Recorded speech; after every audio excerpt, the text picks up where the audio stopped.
مغلوبين على أمرنا، لا نستطيع أن نقدم أي شيء. ما الذي سيتغير إذا أنا تغيرت؟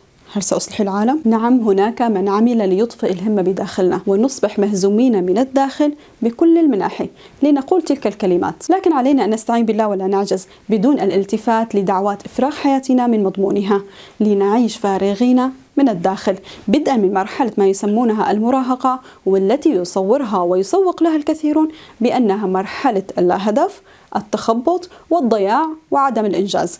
فالمراهق بنظرهم كمن وجد نفسه بالفضاء فجأة، لا يعرف طريق يمشي به ولا يعود منه، وكأن المراهق ليس ابن عائلة مسلمة ولا مجتمع إسلامي ولم تصله تعاليم الدين، وبلحظة صار مراهقا فتفاجأ بوجوده في خضم التكليف. وهذا كله هراء من طرف من يرسم لبناتنا وأبنائنا طريق الضياع منذ أول فترة وعي بحياتهم. إنها الماكينة الإعلامية الموجهة باتجاه فوضوي مدروس. فهذه أمنا عائشة رضي الله عنها زوجة رسول الله صلى الله عليه وسلم، كانت في مقتبل العمر، وكانت رائدة في مجال الفقه والشريعة، وكانوا الصحابة يستفتونها في المسائل الشرعية التي تصعب عليهم، وقيل فيها أن ربع العلوم الشرعية قد أتت من السيدة عائشة رضي الله عنها. اعلمي أنك قدوة أينما كنت، فإذا كنت في الجامعة أو ما قبلها حتى فأنت نموذج لصديقاتك ومدرسيك. لا ترددي على لسانك هل سأغير الكون بتصرفاتي وكلامي؟ لن أحرك ساكن، سأمشي مع التيار، مع الموضة، مع صراعات السوشيال ميديا. أنا أؤثر على نفسي فقط. هذا وهم، لا أحد منا يؤثر على نفسه فقط، نحن كبشر نؤثر دائما بمن حولنا ونتأثر بهم. فلو كنت مجتهدة بدراستك، أن تكوني نموذجا لصديقة من صديقاتك، وتعمل هذه الصديقة على السعي للوصول إلى درجة تحصيلك العلمي، أو لأثرت ضجة بطريقة لباسك، أن تؤثري بإحداهن وتكوني بابا لأن تقلدك. إذن حينما تكوني صالحة وسوية أو سيئة وغير مبالية، ستؤثري حتى لو لم يكن ذلك ملموسا أمامك.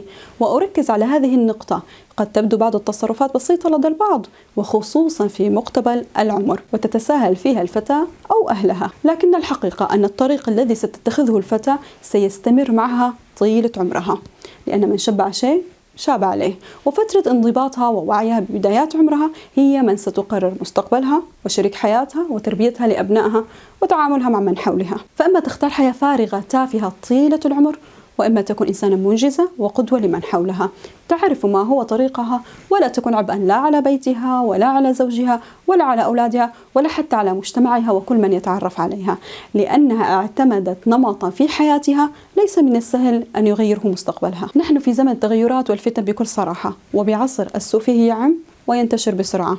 فإذا لم تكوني صاحبة قرار علمي وأخلاقي بأن تكوني إنسان فعال ومؤثرة بالحق لا متأثرة بالسوء، وكذلك متأثرة بالحق لا مؤثرة بالسوء، فكوني متأكدة أنك لن تقاومي التغيرات والفتن القادمة. تذكري دائما حديث النبي صلى الله عليه وسلم: كلكم راع وكلكم مسؤول عن رعيته.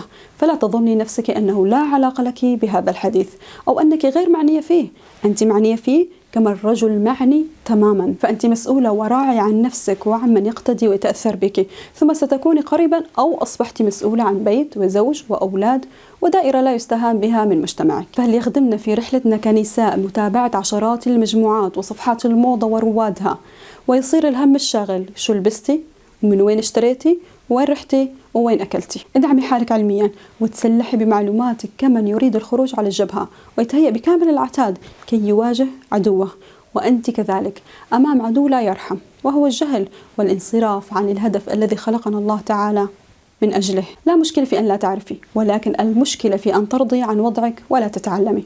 هناك مثل تركي يقول: ليس العيب أن لا تعرف، لكن العيب أن لا تتعلم. قد تجد مجموعة من النساء يتبجحن بأفكار شيطانية كالتحريض ضد الحجاب أو التمرد على الأزواج والآباء، ويثرين حديثهن بالحرية التي يتمتعن بها عندما كسروا الحواجز الدينية والمجتمعية وانتفضوا ضدها، وكيف استطاعوا إسكات الجميع بألسنتهم. قد تجد من المستمعات من يرفضن كلام هؤلاء المفسدات، لكنهن خوفا من إزعاج الجو العام يبدين ابتسامة تأييدا للمتحدثة.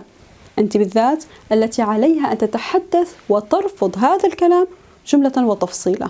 أنت التي يجب أن تؤثر في هذه المجموعة، وأن تستنكر على النساء اللواتي يفعلن هذا، فلا على الواقع ولا على مواقع التواصل الاجتماعي. أنت مضطرة لأن تؤيدي محتويات وأفكار سيئة وقائمة على إفساد النساء. لا تقولي من أنا كي أستطيع تغيير مثل هذه القناعات، وخاصة مع أمثال صاحبات الصوت العالي، واللواتي يمكن أن يستهزئن بك أمام الجميع حتى يثبتوا نظريتهم. إذا كان عندك من العلم والمهارة ما يلجمهم فتوكلي على الله، فالثقة بالله ثم المهارة جيش لا يقهر. لا تعيش بأنصاف الحلول، كوني قوية بالحق وأبدي رأيك لأجل الإصلاح، وأنكري المنكر ولا تدعميه لا بالإعجاب ولا بالجلوس في مكان الباطل. جميل أن تكون مرأة مسايرة ولطيفة، لكن يجب أن تعرف ما لها وما عليها، يجب أن تعرف الصواب من الخطأ.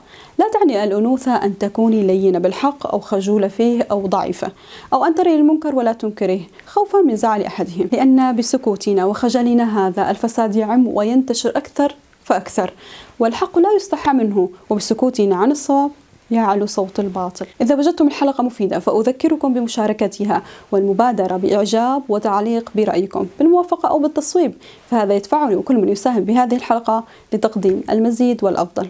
دمتم في رعاية الله.